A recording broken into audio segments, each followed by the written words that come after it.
Little Red Riding Hood. Once upon a time, and I do mean a long time ago, there lived a little girl at the edge of a great, dark forest. She was loved dearly by everyone who knew her, but nobody loved her quite so much as her grandmother, who once made her a beautiful riding hood of deep crimson red. The girl wore it everywhere she went, rain or shine, summer or snow, and so, before long, nobody called her by her real name anymore. To the whole village, she was simply Little Red Riding Hood. One bright morning, her mother called her into the kitchen. "Your grandmother is feeling poorly," her mother said, packing a basket with fresh bread and a little jar of honey. "Take this to her, and mind you go straight there. Stay on the path, Red. Do not wander into the woods." "I promise, Mother," said Red, and she meant it, truly she did. Off she went, basket in hand, Red Hood bright against the green of the forest path. Birds sang overhead. Sunlight came down in golden shafts through the leaves. It was the kind of morning that makes you forget there's anything in the world to worry about, which, of course, is exactly when trouble tends to show up. He stepped out from behind an old oak tree, a wolf, tall and lean, with a coat like gray smoke and eyes like two wet stones. He smiled the way wolves do, which is to say, with far too many teeth. "Good morning, little girl," said the wolf, sweet as anything. "Where might you be going on such a lovely day?" Now, Red had been told never to speak to strangers, but the wolf didn't seem dangerous. He seemed perfectly polite. "I'm going to my grandmother's house," she said. "She lives just past the meadow, in the little cottage by the stream." "How kind of you," said the wolf, and his eyes glittered.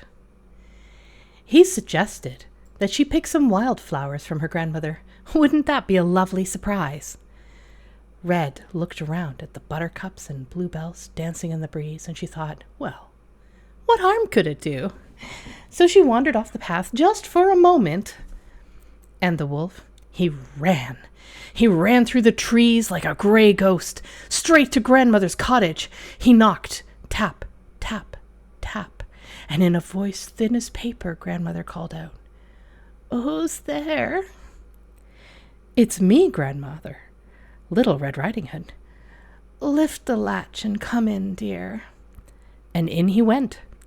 What happened next, well, I'll spare you the details of, but I'll tell you this. The wolf swallowed grandmother whole and put on her nightgown and cap, climbed into her bed and pulled the covers up to his chin.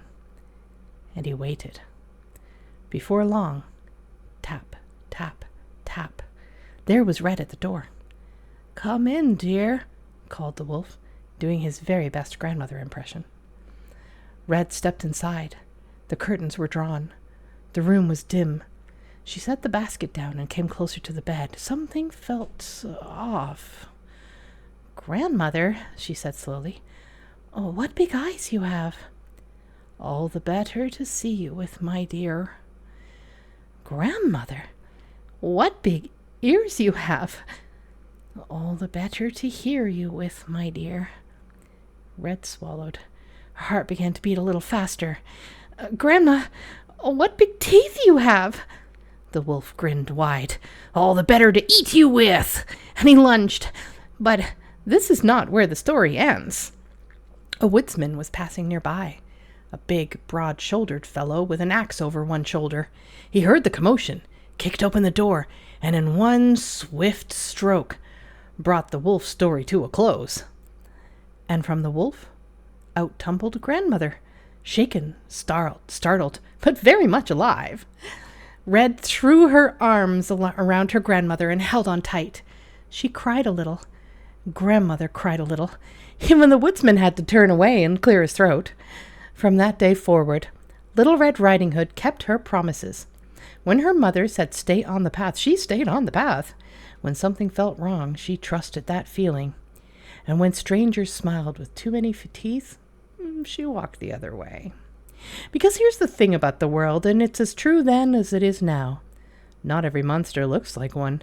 But if you listen to the people who love you, if you listen to what your gut is telling you, and if you're brave enough to ask for help when you need it, you'll find your way through the woods.